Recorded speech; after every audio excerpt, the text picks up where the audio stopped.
Are we live? We are streaming. Awesome.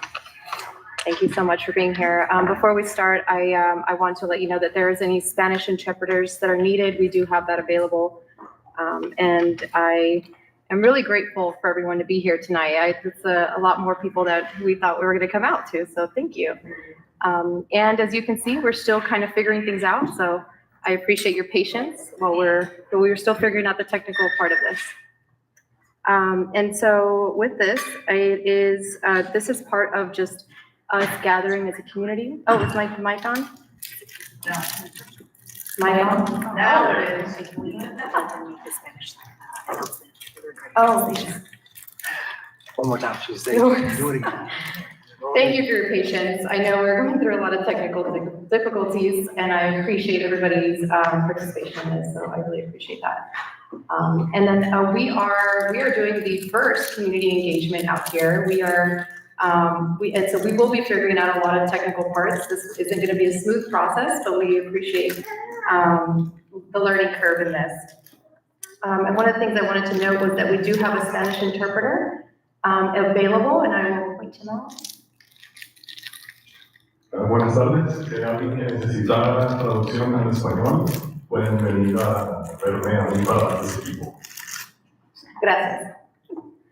And so this evening, we're going to have a lot of, we're going to take a lot of questions, we're going to do a lot of listening, and we are going to be hearing from the district on strategic initiatives, and so they want to also hear from you. So we're going to have that to begin with.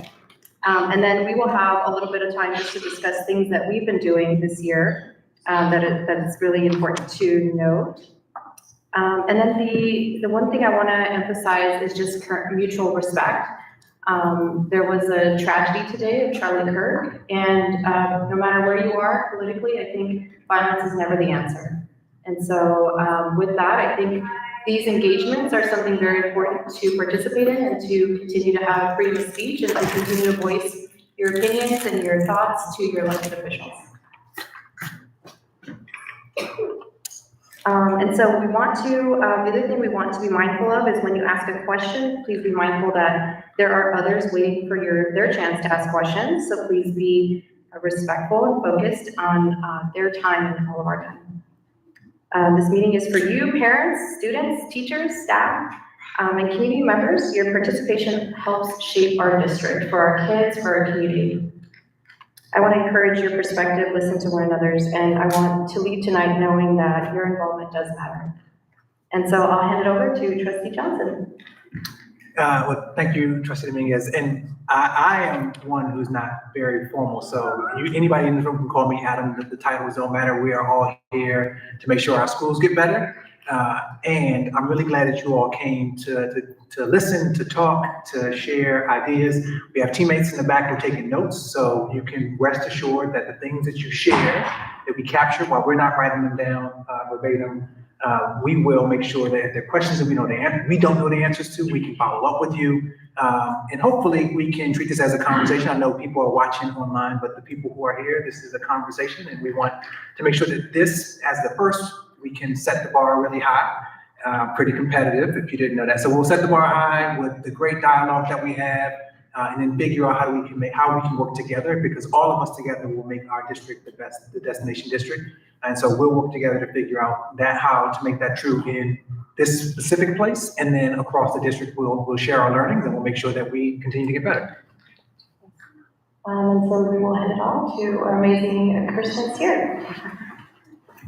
Hi, everyone. You got to say it so that I can see you. As the trustees mentioned, it's our first meeting and figuring out some of the logistics, but thank you. Hi, everyone. My name is Kristen Sear. I'm the Chief Community Engagement Officer for the Clark County School District, and I am excited to lead us in a little exercise before we get to our question and answer session. I promise it will not take long, but it's really important to us.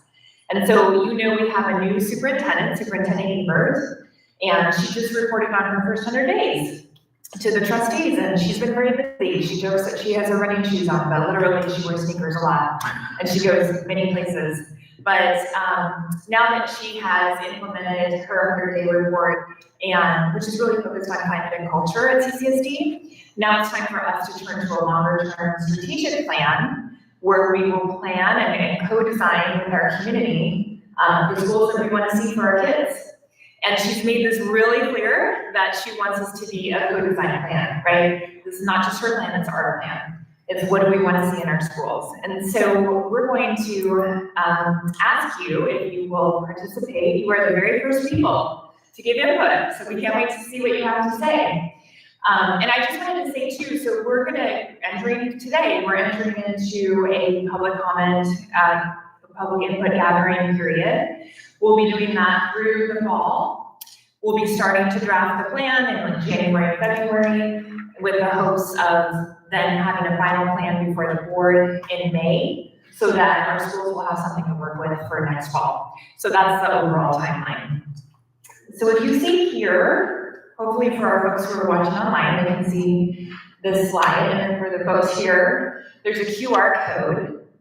And I'm gonna ask you if you wouldn't mind scanning it on your phones. And we do have a few CCSD staff members here who are able to help you if you need it. But this is the beginnings of a survey with our community, and I hope all the folks at home can participate as well. But in the survey, we will ask for your information so we can keep you up to date on the strategic planning process. But the survey asks a really important question to us, which is, when you imagine the future of CCSD, what's one change that would make you proud of our schools? It's a good question. I like it. So I'm going to give everybody a couple minutes to think about that and participate in the survey so that we're not giving you homework. And then I would love to do some interact to the folks here, see what they have to say. And everyone is encouraged to participate in the survey, community members, students, staff, parents, obviously.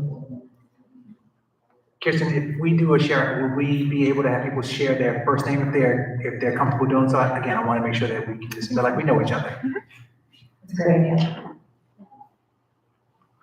Do we have a third mic? I'm happy to run it around if they want to share.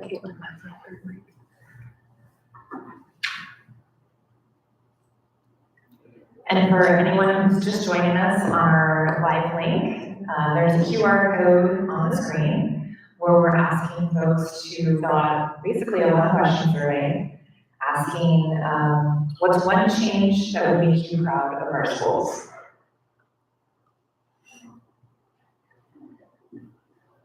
See the keyboards going. Teacher. Do it well. My mom was a teacher for more than 35 years. So that I've blood. gone through a lot of It's also linked if they're streaming. If they're watching on the stream, it's also Great. linked. Thank you. One of our team members just reminded me too, if you're watching on our live stream and for any reason your phone is not pulling up this QR code, or maybe you're listening on your phone so you can't scan it, we do have a link here. It's https://bit.ly/CCSD input.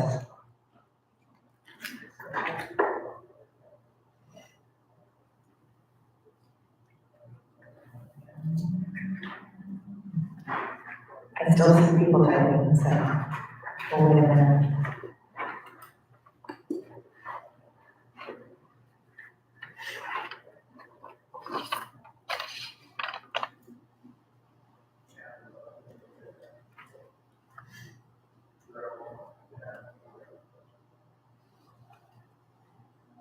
And for anyone who's just joining us, we, if you want to scan the QR code that we have out on the tables here and up on our screen, and also on the screen for people who are watching virtually, this is the first step in collecting input for our strategic plan, our 5-year strategic plan that we are co-designing with our community. I very much want to hear community input on that.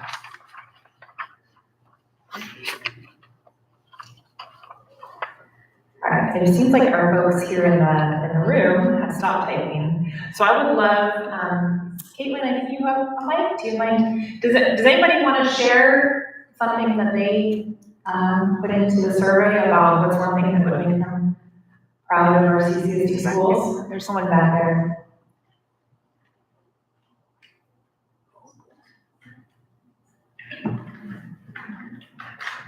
Matthew Winterhawk, Clark County.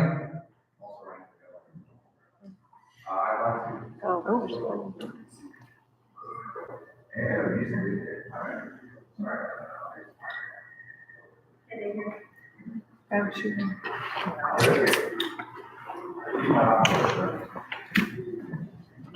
Hello. There we go. So I put down on the form that parents should be involved in everything, that has a decision to deal with their child, and that transparency should be involved at all times. Full transparency. Thank you. Anybody else? Right in front.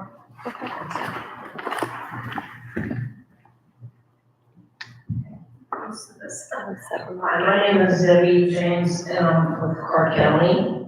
And my concern is they need to do more thorough background checks on future employees because of the recent incidents. So that's all I have to say. Thank you.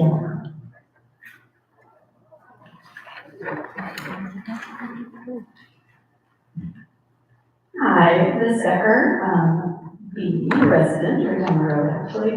What I would like to see is the district be a leader in solar power production. We have the parking lot space and the rooftop space to produce all of our own power, thereby saving over $100 million a year in utility costs. And Northeast Technical Career Academy also has a program for students to learn how to install solar.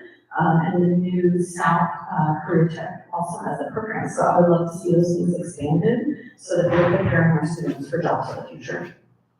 Thank you. Maybe we'll do one more for the room. Okay, I have number 6, is that okay? Sure. I'm not number achiever. Okay, well then, equity and inclusion. I can save it for later. Thank you very much. Okay, thanks everyone who filled out the survey. Like I said, this is the first time you're hearing about the strategic plan, but I hope it's not the last time. A strategic plan is a document that guides all of our decisions, right? It guides how we staff, what we spend our money on, what we spend our time on, which is really what we spend our money on. So it's a really important document, and we want to include the community throughout the process. So thank you very much, and I'll turn it back over to our trustees. Thank you. Really quick before we open up again, I want to talk about what we did this year, which was the incredible efforts we made to hire Superintendent Joan Ebert. And I know she's had just flipped this district completely from over its head from what it used to be. So I am extremely proud of those efforts. I'm extremely proud that we were able to, as a board, vote her in unanimously. So that was an incredible achievement. And then now we have, as a board, we're unified in doing our board governance, hiring our board attorney. I know those things seem kind of boring, but they're so essential in developing the foundation of a board and how we work as unity moving forward in the district. So even though we don't deal with the details, we are definitely making sure that we are putting the person that we want at the head of this district and giving her the tools and all of the efforts that we need to do behind her. So yeah, that's something I'm incredibly proud of. And if I could add, I think the thing that's been impressive with us to this point, we have a ways to go before we are the destination district.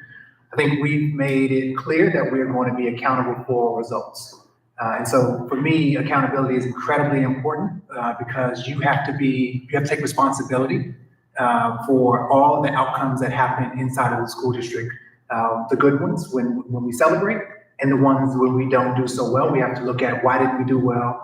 I think that starts from us as a group of 11, where we're working with each other. We're having, when we have productive disagreements with each other, we are working as a team to be able to be better. So for me, that's one big thing. I think that's the second thing that I'm really excited about and that we've done well is the contract that we were able to get signed. And while I know there were some things that we wish we could have been able to do better, it was a really strong signal that we are a different district today than we were yesterday.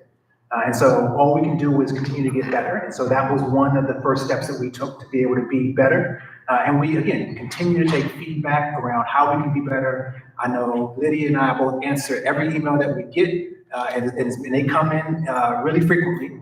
But that's the way that we get better is by listening, by being responsive, and by being accountable. And so those are the things that I think are making us better. Thank you. And with that, we'd like to open it up to you guys. We're here to listen. So maybe we can have the mic in one spot and, or the mic moves around. I don't like to move around. It's like family style. That's right. Thank you guys so much for having us. I really, truly do appreciate the designation district because I feel like it could be. There's plenty of parents who are engaged and want the best for their kids. That's why we have. My question is more specific to my district. I have a fifth grader at DeVitch right now. And when we were there, we were told that the school was one of the best. And because it's one of the best, it has 1,152 students in it. And the junior high is Escondido. That's where my child is going to have their next home school. Escondido does not have the same reputation as DeVitch. And I want to know, what is the school district doing in order to get that great reputation that DeVitch has? How is DeVitch or any of the other elementary schools working with Escondido in order to bring them up to that level? Because eventually, if my child doesn't get into a COSA suite, doesn't get into a charter school, doesn't get into a magnet school, and no one wants to send their kids there, who mentioned Escondido? And people go, oh, that's your home school? Because it has a reputation. So what is the school board doing in order to get the elementary schools who will be feeding that school to bring it up to the same level?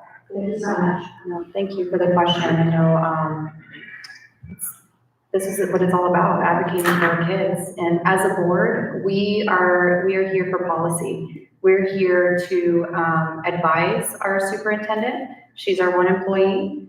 She's got 11 bosses, but she takes feedback well. And I know I've heard that concern regarding Escondido. I'm not in a direct position to be making the changes. However, I know she's taken action on what's happening, and I know that it's been in a positive move. And so it's kind of difficult for me, but I definitely love to talk with you further about it. But yeah, those things have been brought up to me. I've brought it up to our superintendent, and I know she's had some action going on. I think a couple of things are true. One, every school needs to be a great school, right? So no matter where you decide to live, you shouldn't have to think about, if you want to go to a specialized program, I know, Principal Willis here, she has a very specialized program. So my child who lives in Ward 1, if they wanted to come to Northwest, the coastal process is great because of that. But my child should also be able to go to Clark, which is in Ward 1. I think one of the things that I'm excited to see come to fruition is Superintendent Ebert's, in our 100-day plan, she talked about the core four, the four pillars. And one of those is middle school mathematics. And it is an incredibly challenging thing to be able to move the needle in middle school math. So what we've seen over the last few years is that we have really strong elementary, across the board, across the district, we see strong elementary outcomes for ELA and then for mathematics. And then we see a dip across the district.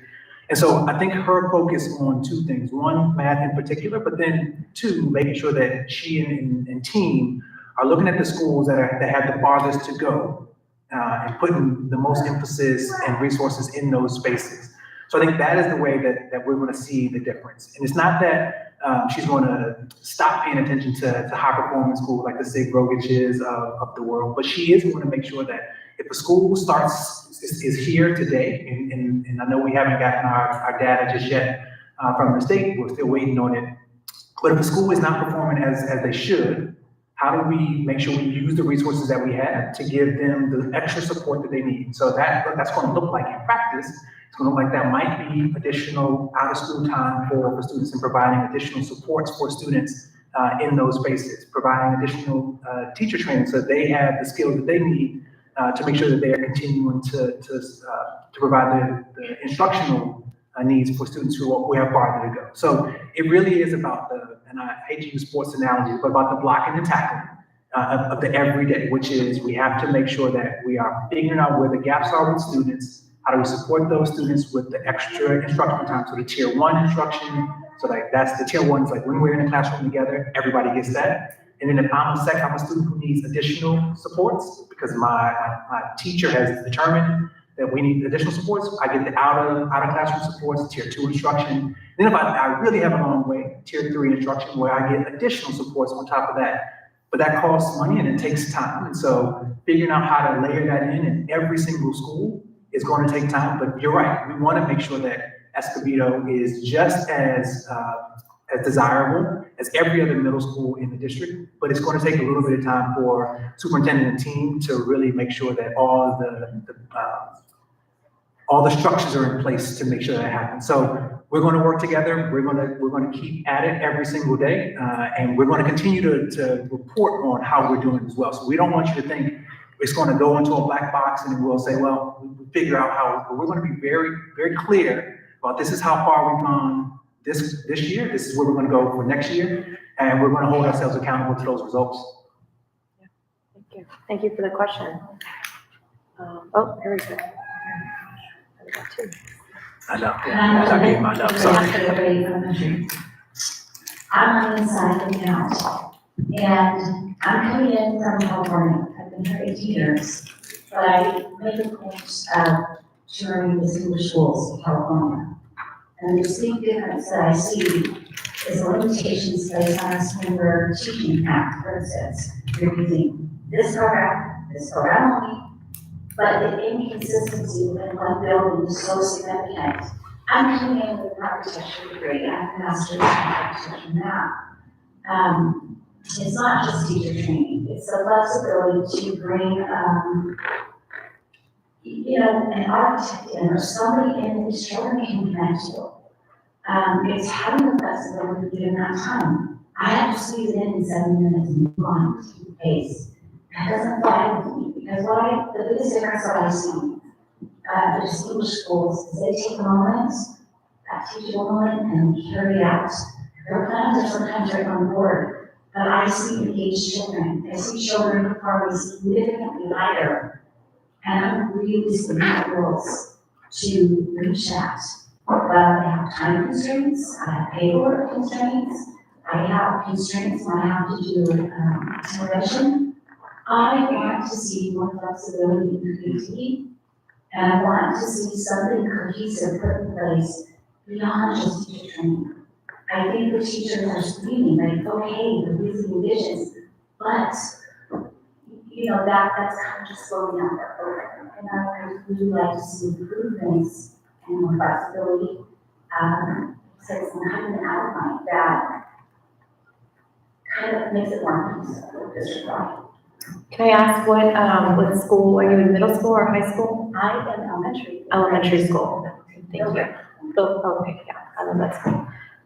It's really essential to know, because I don't come from education, so it's always helpful when I hear from an educator's perspective, what they need, what the things that they're saying, their concerns, their challenges, because then I can turn on my policy mind and go, okay, where does it fit in the scheme of everything? So that I appreciate when I always hear from an educator. And the other thing I've also learned is that having like a specialized person is very expensive. So having, like here we're at Northwest CTA, having an engineer, having a person that's certified in medical or construction, it's hard to retain them here in our level of education because we're not going to pay them like the industry is going to pay them. So that's probably the most difficult part. What I appreciate is that we're opening up with our superintendent and our team is opening up partnerships with industries here locally. I know right now it's kind of been on an individual silo basis, so like individual schools maybe having connections with a welder, or with a local plumber, and so they'll come and they'll speak to kids. But yeah, we definitely need to open this up to making sure that we are connecting kids with those specialized industries. And just, not just like for them to, learn that industry, but also just to be exposed to that industry. So that way they understand, like, there's so many different areas you can go into, beyond this and that, you can go into plumbing and all the things, but, I definitely appreciate your comments and the flexibility of your lesson plan, because I know sometimes, even like, it's down to the minute, if I'm understanding correctly. So, that's something that I just learned too. I know there are a lot of things that the superintendent is looking at. I can't say, to be firm, there's nothing I can say that, oh, we are doing this, but I definitely am gonna take that to her and say that we are hearing and we would, I had this teacher come and speak to us, and I know she's gonna be watching, but I think, the notes are more important to say, hey, this is these are the hindrances we're seeing. And yeah, I know they made some good changes with the training this summer. They did some good things. Hopefully you experienced that. Good. And I was grateful that those changes came so quickly, even though she had just taken office. So I appreciate that. But it is slowly progressing, and it sucks because we want to move faster. We want to move with you. But it's hard because we are moving as fast as light speed will allow us. So as fast as the internet speed will get us there. But yeah, I'll leave it to that. But yeah, thank you for your comments. I guess the only thing that I'll add is, my hope is that you're being able to be in touch with Dr. Welsh, Dr. Jesse Welsh, about the way that teaching and instruction looks. I know that he's taken a long, so for those who may not know, so the way the superintendent has designed her team, she has herself as kind of the chief executive, and she has two deputies, one who's over business operations and the other one who's over teaching and learning. And so this is Dr. Welsh is over teaching and learning. And he this summer, he just talked about, he took on professional development, and he's open to try to figure out what are ways that I can work with teachers to figure out what is the best way to do two things. One, I want to make sure that he's thinking, I want to make sure that I'm maximizing your skill and your talent, make sure you are able to lead and teach in the classroom with authenticity. And he wants to make sure that we cover the content, because at the end of the day, he doesn't make the rules for the state. The state says that, third to eighth grade, you got to take the SBAC and you have to be able to know this. By the 11th grade, you have to take the ACT exam and you have to be able to demonstrate that. And so he wants to make sure both things can be true. One, your authenticity and your genuine teaching skill can come out, and that the content is covered across all schools. We just talked about Escobedo, how one school performs differently.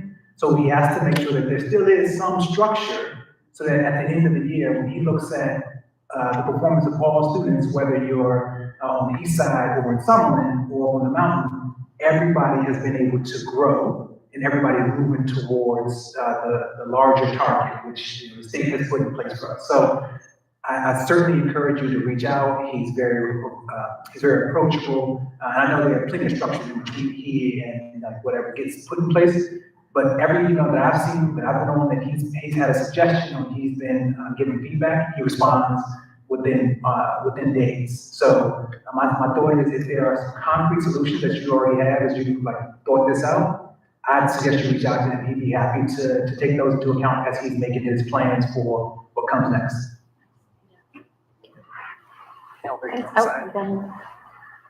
Hello, my name is Maria. I'm a parent of a child at Betsy Rose Elementary, which is 3.8 miles away from Divish Elementary. And our enrollment is less than half of Divish's. And that has been a point of contention at our school because they've lost a lot of the budget. So they've had to let go of a lot of staff, teachers included. We just lost one of our assistant principals. They actually announced that today. Probably because of the budget allotments. Our principal expressed that he was campaigning to have us become a COSA school so that we could get enrollment from other schools. And that on all fronts, it was not approved. I also want to note that there are 2 charter schools that are in the same neighborhood, in the same zip code as our school, that are pulling students consistently from our school. And so our enrollment is very low. How can we make sure that schools like ours aren't suffering these deficits and losing valuable staff members, valuable teachers, lowering our school score? Because our school score has been reduced by like 3 or 4 points over the last 5 years. It's a great school, the students are doing well, the teachers are amazing, but they're not supported, they're not being heard, when they're coming to the district, when they're asking to become a COSA school, so that their enrollment numbers back where they need to be. And, what is there anything our community can do? What can we do? How do we campaign for this? How do we support our school other than receiving money to them? Because they cannot use our money to pay for the salaries of the teachers and the staff members that we need. And also I agree, along the lines of the question in your guys' survey, what is one thing we could change? And I think that would be competitively compensating our teachers, so we have good teachers that are motivated, that want to teach, instead of dumping money into technology, into these smart boards. We need good teachers, and those teachers need good salaries so that they can survive out here in Las Vegas.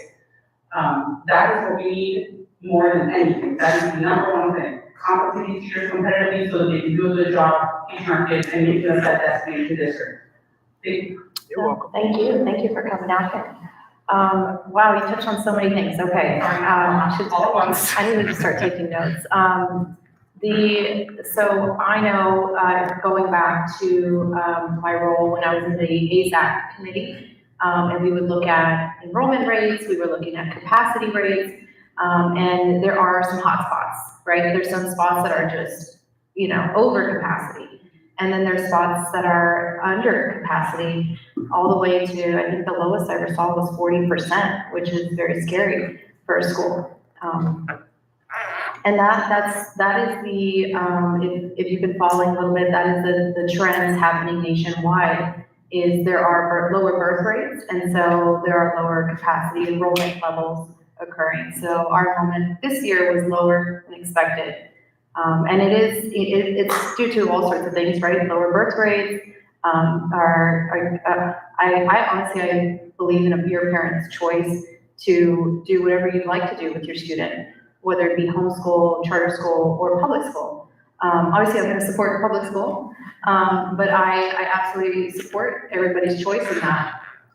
The other part is when you have lower enrollment, that's lower funding, right? That's lower students. We receive funding based on enrollments. So that is definitely tied together. So it's harder on a school when they have to start thinking about, am I going to combine classes? Am I going to combine resources to making sure that we can still keep all of our staff paid or retain all of our staff? So those are hard decisions that are being made. And I know just moving forward into this year, we've had really low teacher vacancies right now I know I got a list, there was a lot of numbers there, but there was very low teacher vacancies that we have. What was it? 242, which is great. Which in the scheme of things, right, when you think about this is an enormous district. You have 44,000 employees. So when you have 44,000 employees that are obviously being paid, we're all working towards the same mission. The mission is the kids. And so making sure that they have the resources to be educated, and how do we best do that. So recently the Nevada legislature just met and they just ended their session. They did put in, I can't remember the bill, but it was to open up enrollment. So they have open enrollment, COSA, and so that's for everyone. Your principal was likely talking, I don't know what he was, I'm not going to put words in his mouth, but he was, a lot of the schools I know have been trying to pursue kids that maybe had left, or families that had left, or wanting to open them back up to this area. And so that's probably what he was trying to do, is trying to solicit kids back in, or just say, hey, we're here if you want to come here. So COSA is open now. So it's open to everybody. It's not going to be limited anymore the way it used to be. Is that this year or next year? Or is it last year? This is as of this year, right? So this fall, Current year. this current year. So then any students can choose their school, any parents can choose their child's school. Yes. Yeah. Transportation is different story. Transportation is still limited to the area, your zone. However, you know, I know some people are like, oh, I work, like me, I was in the military, so I worked at Creech Air Force Base. I took my kid to Indian Springs. And so that was something that I used to do because I was driving there anyways. So I know some parents live up here, but work in Henderson, so they take their kids to Henderson. So, it's kind of it's a family decision, truly, you know, to make. And so it's not something, that we as a district can impose on anyone, but, yeah, it is a family decision. Do you have anything to add? Yeah, I really appreciate the question about like, what do you do? So I would be interested to understand how a school 4 miles away would have one, it sounds like it's overcrowded, another sounds like it's under enrolled. I imagine there may be something, what's your name? Terry. Terry talked about the reputation of her school. And so I imagine that may have something to do with it, but also, I don't know why we have a structure where we would allow for one school to be over enrolled and another school to be under. So we can certainly kind of take that back and see what the mechanics of that are. The second part is, though, you talked about the 2 other schools that are in your neighborhood that are pulling kids from your school and to their schools. I think that goes back to our work as a district to become a destination district, right? So from what I understand, I would imagine a parent would say, I want that school because they think that is a better choice for their child, but they don't necessarily know that your school has all of the things that they have that make it a great school. And so we have to be better as a district to make sure that we're communicating all the great things that are happening in our district. And not just at your individual schools. I'm not trying to throw your principal under the bus. But what I am saying is that part of our job as a district is to make every family recognize the Clark County School District is a great place for my child to be enrolled. But if you opened up the newspaper today, you might not get that impression about our district, right? And so that's our responsibility. So we, as trustees, get the opportunity to do things like this. We also get the opportunity to go talk to media and help them understand the value of our school district so that when a parent who doesn't know, who's coming to enroll in their kindergartner says, which place should I take my child to, the charter school down the street or your school, they would say, I've heard about CCSD and all the great things they have happening. And so they want to choose that. So that's on us to do. The other thing you mentioned is teacher compensation. And yes, we are working to make sure that we can provide the best compensation. We've become incredibly competitive on the West Coast with the new contract that we have, and while we have a ways to go, we can always compensate teachers more. Another part of our responsibility is figuring out how do we get more resources put into the school district from the state. And so it's not because we are like penny pinching, it's because we are trying to figure out how do we stretch the dollars that we already have. Our suggestion is we need to grow the pie and have more dollars placed into the system. This is not to say that we aren't grateful for what's already been done, but what we are saying is that if we want to see the outcomes that we want, we have to invest more and continuously. And part of the way that we invest in that is the great people who are doing the work every single day. I'm sure you've been inside your child's classroom and you see how hard your child's teacher works, how hard their assistant principals work, how hard the principals work. We are not compensating them just yet in the way that we should, and that's because we don't have the resources that are required to do that. Again, that's our job, along with the superintendent's job. We have Marie Nice is here and the teachers union, all of us working as a unit to go talk to our state legislators to ask them, or not just ask, demand from them to invest more in the one thing that's going to make sure that our community will be better for 100 years into the future is the children who are in these classrooms. But that only happens if we are a united front and have a really good, compelling story for them to understand why they need to invest more. And we can show the results. Right? Like no business ever has said, please give me your investment without being able to show results. We have to be able to do that. And part of that is what we're doing right now. I agree. Thank you. Thank you for your comment.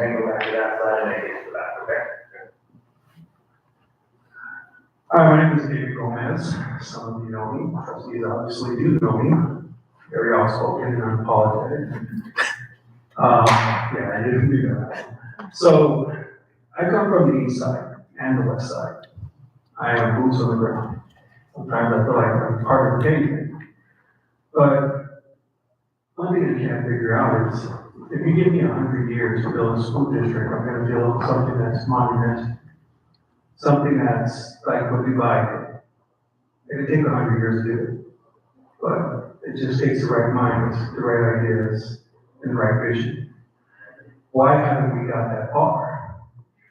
And then when we talk, that's one question. Then when we talk about bringing quality educators to our schools with better pay, sometimes when I look at the consent agenda, I see teachers making $100,000+ a year being managed in some schools. I'm on the SOT at Rancho. We don't pay a math teacher $100,000. But yet we still have $2 million left over and we didn't suffer. So how are we gonna get people to come to our area when they don't wanna be next to some of our kids? Because I admit, some of our kids are very unruly. Some people wanna be away from those type of kids. They don't want their children to remain home with them because they are very, very dysfunctional at times. Not all of them are. There are a lot of great kids in our area, but some aren't. So how are we gonna get quality educators to come to Roy Mark, to come to Sunrise Acre Elementary, to come to Hollinsworth, to come to Matt Kelly, to come to Fitzgerald, to come to Tolan? And then when we're closing down elementary schools because I'm on the FMP and the DPG, I know what's going on. We got some elementaries with low enrollment rates. So how are we gonna get them to come to our area when trustees, I'm sorry, it's not your guys' fault. This has been going on for years. This is absolutely not your fault. But it's been going on for many, many years. They throw this thing in, they say, approve it. But nobody really is able to question, why are we paying this person this much money? Why are we doing this? Because if you do, you're probably mad. They get mad at you. They get upset with you. They say, this is not what we got this conversation. But they should allow you guys to really question on why we can't get passionate and quality people to come to our area when also the Title I comes from our area. The ELA comes from our area. We have so many different programs in our area that fund the district. We don't have six-figure income parents out there. So how are we gonna get them to come there? And why haven't we figured out in over 100 years? Thank you for this question. There's a lot to that. So, I mean, even 100 years ago, Clark County wasn't where it is now, or where it's going. In 100 more years, it's gonna be even, I mean, we're gonna take over the state, I think, but it is expanded so much in even just 20 years, thinking back. So I know every time I talk to somebody, they tell me this used to never be here, this used to be the desert. So, yeah, it's expanding like fire, and that's not on your question. It's very important, but it has expanded in the last 100 years, and I think even in education, we've just looking back 50 years, they weren't really talking about strategic planning, even maybe 50 years ago, maybe 30 years ago. So that's a new thing, right? Today, as we look forward, and David, I really appreciate your advocacy because you come speak to the board all the time, and I appreciate you always advocating for your area and always advocating for people in your community. So, and I never get to thank you because you know, it's not a back and forth. So I really appreciate that. And you had mentioned about all these schools that are, you know, that have low vacancies, and they have low enrollment rates too. And these are hard questions. These are the answers that we want. These are the concerns and challenges that we want to know from you is what do you think about where do we put our resources? Those are hard questions to ask because nobody wants to close the school down. But when you think about, are we going to expand on one school and throw all our resources here? Or are we going to start splitting up our schools and have schools struggling where they do have low enrollment rates and then they're looking at having to let go of teachers? And that's not something we want to do. So these are hard questions, and sometimes even elected officials don't want to answer those questions. And they're hard decisions because it's not a pretty thing. It's not politically, in a way to help you in any way politically. So, and that's why I want to hear from you as a constituent, like, how do you feel about that? Because that is where we are today. We have expanded and now, even 100 years ago, we didn't have the cars we had. We didn't have the communication structures that we have now. So now that we're mobile, now that we're online, parents are moving their kids around. Parents have the access to do COSA now. What is the priority that we want to put forward to our district? And even though that is a hard conversation, I know I'm willing to hear, do we want to shut these schools down, or do we want to keep them open and try to revive them in some way? That's a difficult decision, and it's going to take a lot of deep thought for the community, and it's going to come from the community. It has to, because we're the taxpayers. We're the ones that are going to live with these kids when they grow up. Someone's got to live with them. So yeah, this is our kids. These are our kids that we're going to have to worry about. So and from all levels, right? From the medical field to dealing with if they work at the DMV, if they work in the government offices, if they find a job at wherever here in the community, we want them to stay here, but we're going to have to deal with them. So we need to figure out as a community, what do we want to do? So I'm going to leave it open-ended like that, but that's where we are. So, and thank you for your advocacy. You had a second question too? How to recruit more teachers.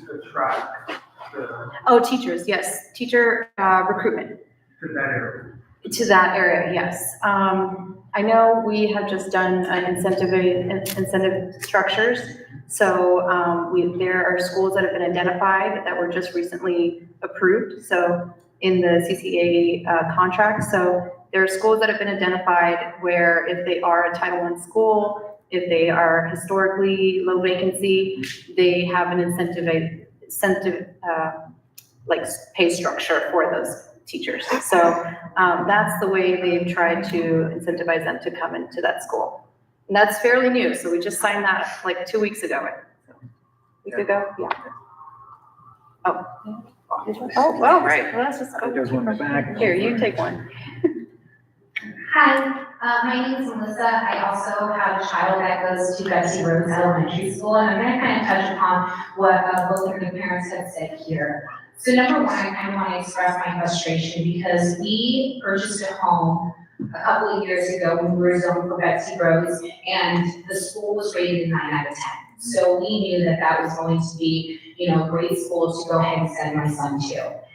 It's disappointing when we see the grade. It's disappointing to see the optics that CCSD has, just because I know that there was a study done that compared the testing and compared stuff to all the elementary schools in comparison to like the charter schools, and CCSD had better test scores.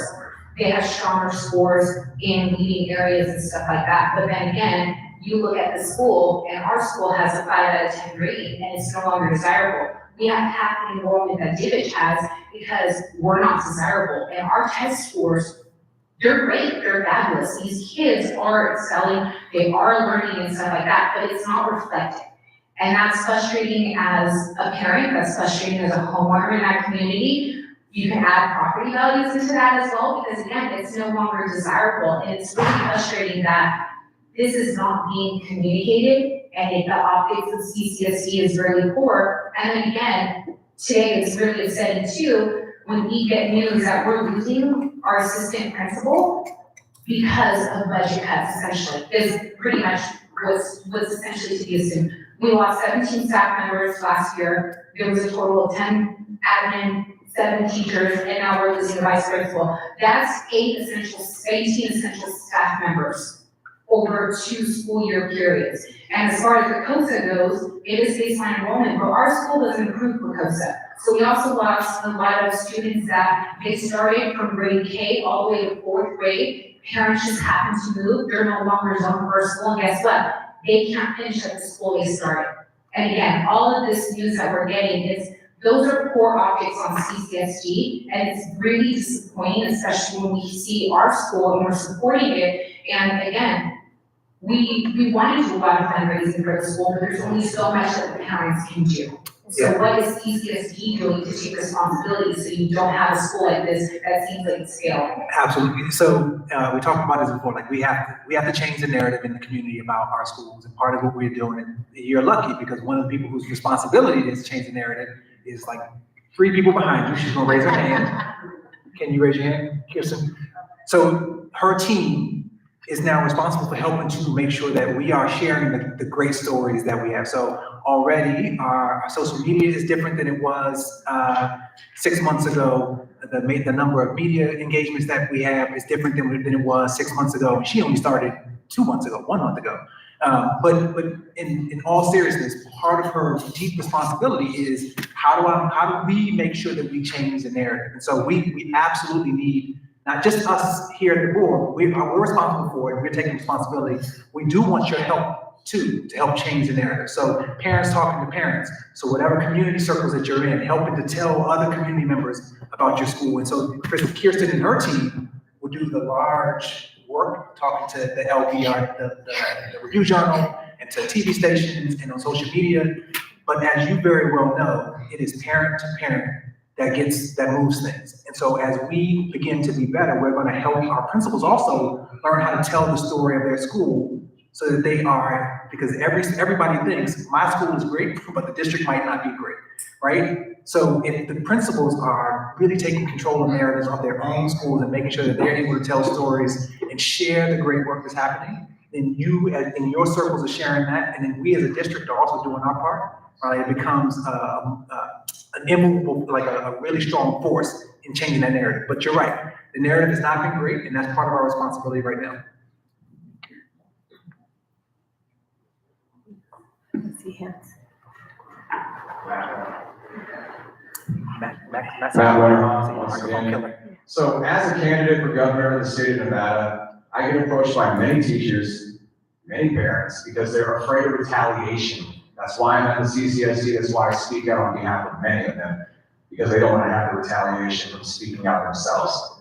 The 2 questions that I have, and that honestly were most brought up about this meeting, is why when they go to these school board meetings, they never see Mr. Johnson, and number 2, they want to know why Lydia has been here less than a year, and she's trying to run for Congressional District 3, which means she would have to abandon the position of the school board. So they want to know those things.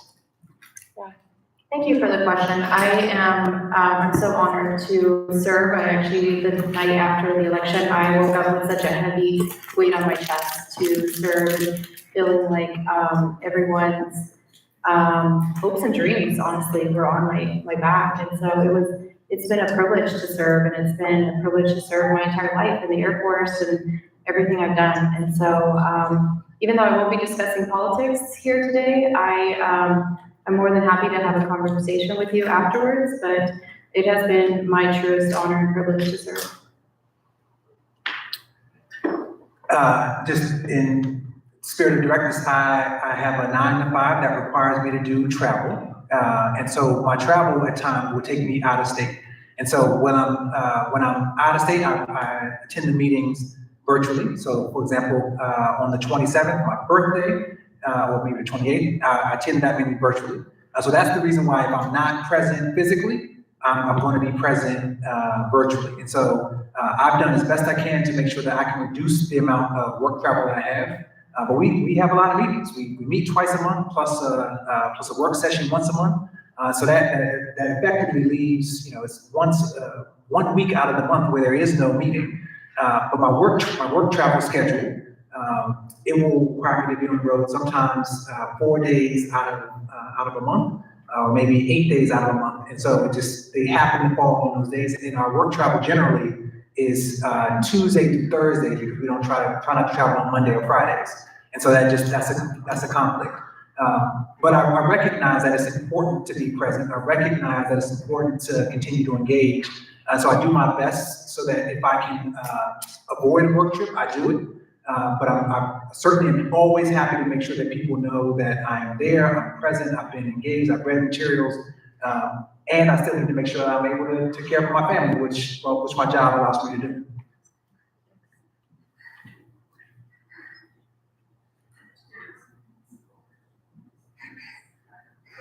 Hey, I'm Michael. My children go to Kitty Ward Elementary.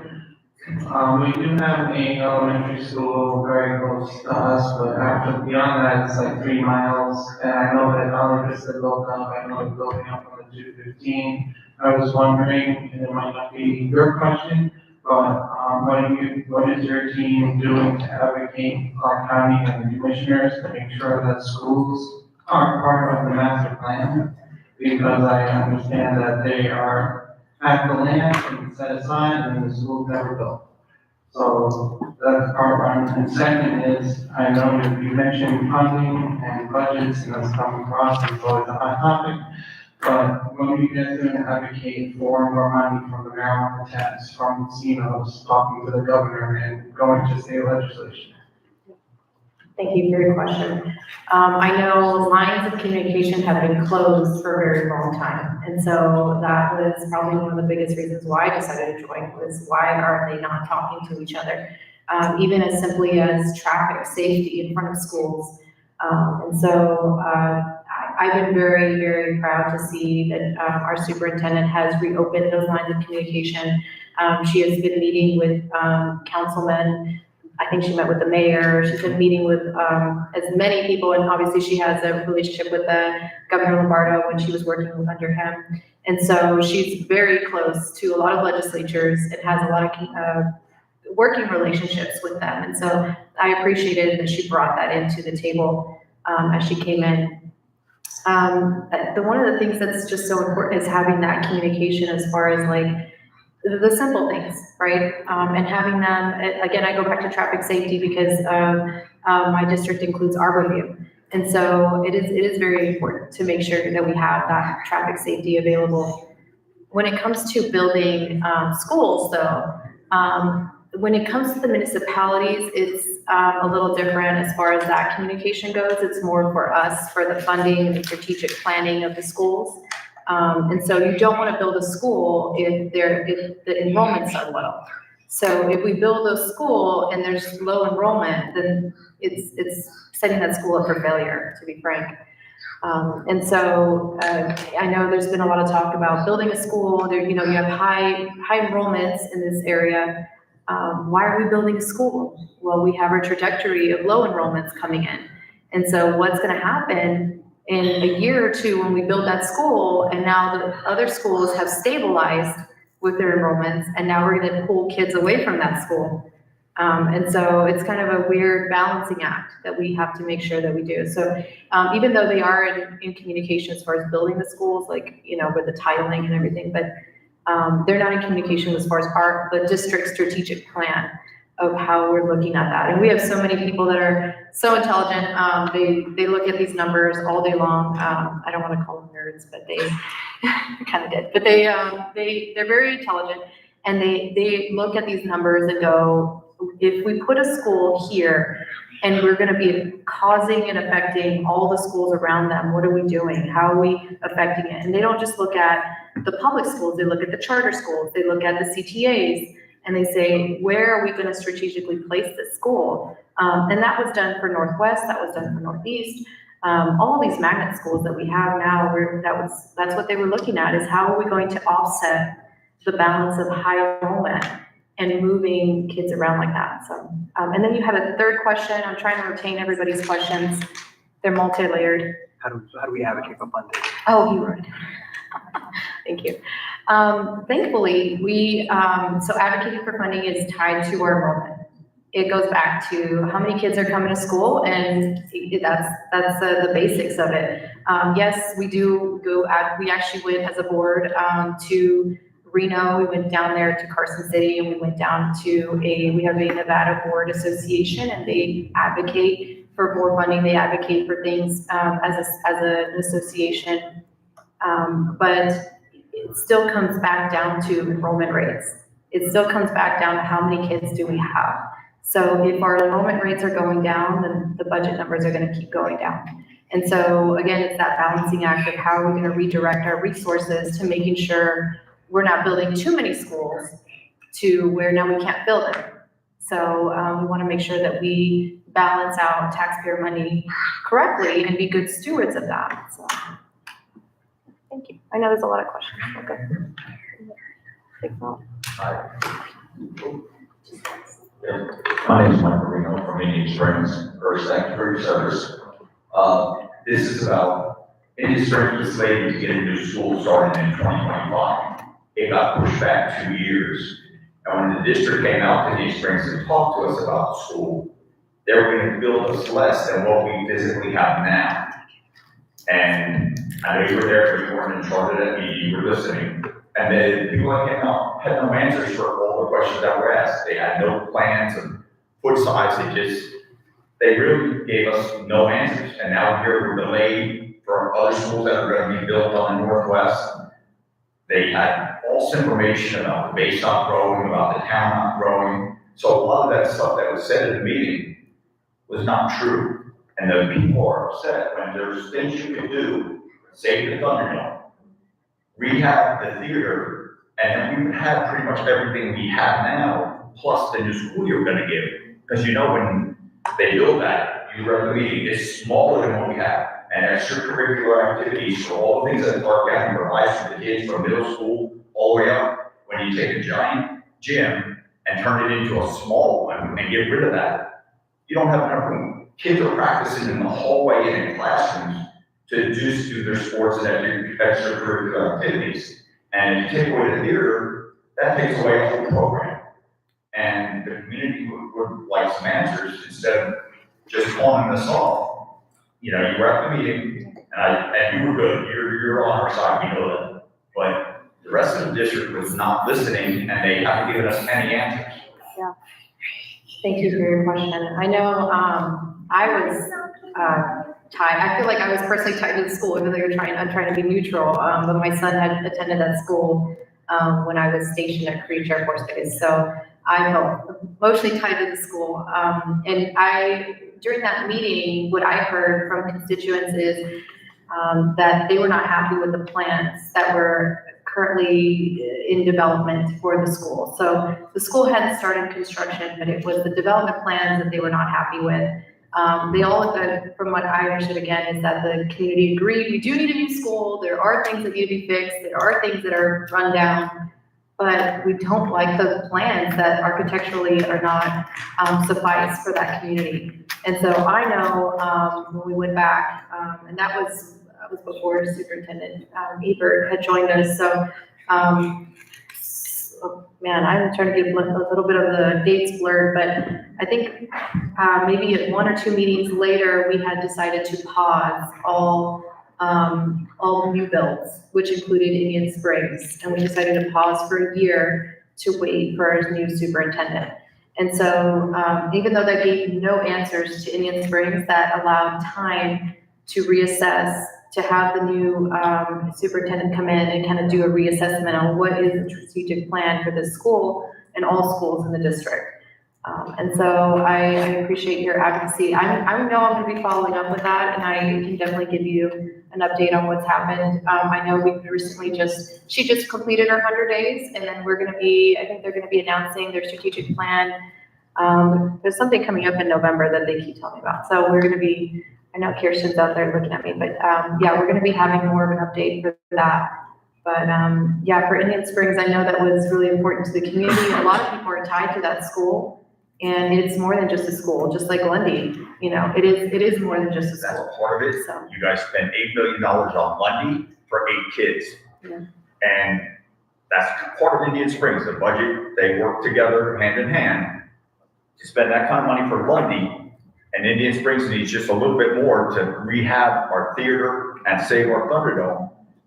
Absolutely. It does not make sense. Yeah, absolutely. And the school, you know, I even for my own son to be there, it needs a little more than tender love and care. It needs you know, you guys do deserve a school that is the same as schools down here. So we shouldn't just have to rebuild, or I don't want to say man, if I use these words, they'll use it against me. But you do need a new school. Indian Springs needs a school, and if we can preserve Thunderdome, we can preserve it. If not, then they need a new Thunderdome. But we need to be able to do a school that fits the community and fits the students and fits everybody. So it shouldn't need to just be, what's best for us or what we think is right. And so I know we've moved in a different direction since Superintendent Ebert has joined us, so I know that's coming too. And I know it's hard on the community because it's a pause, right? So that's no answers. And I'm here to say that is, I can see why everybody's upset with that, because you do deserve answers. There should be answers. I don't want to give you an answer and it be incorrect and then say, oh, you gave me this answer, but it was, I don't want to give you anything to fluff you up to say, oh, just to say something.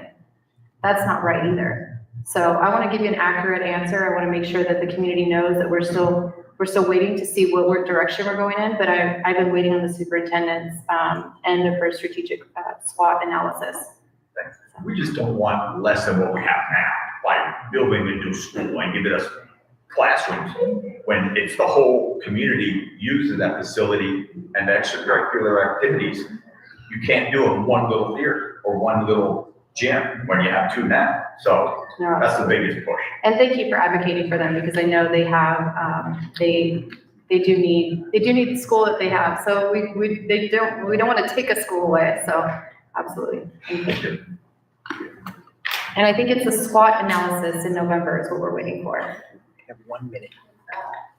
Last one. I'll just let you know first that you're our last questioner. So you're the last one taking a question. I'm just letting you know that you will be the last one taking questions. Your question's the last, so make it great. Yeah, no pressure. I'm Jane, I'm a retired educator, been in Las Vegas for 4 years and been following the district. And one of my concerns is, and several people have been concerned, that little or nothing has been done in the time I've been here and prior to that about discipline disproportionality for Black students. And in light of having a new superintendent, I'm wondering what the board's commitment is to addressing this issue. When our Black students thrive, all of our students thrive. Thank you for the question. I think that it's a combination of communicating with our community. So communicating with parents, communicating with our nonprofits, all the way down to communicating with our officers. And making sure that we are giving students every resource they need to making sure that whatever behavior, whatever action is happening, that it doesn't escalate. I know, even in my own young years, I escalated things that I shouldn't have, and it really does become, where do we give our resources? And I know we've recently just had social workers in our CCSD PD team, which has been absolutely great because they right away give resources as far as counselors, even, like a hospitalization, if the student is feeling suicidal, there's so many things that are available now today. But as a board, we're committed to following our state laws. We're committed to giving our resources that the district needs to follow those laws and to follow those protocols. And I appreciate the question tremendously, not because I'm a Black man, but because I think that if we're going to ensure that all students thrive, that all students need to be treated fairly and with respect in every space.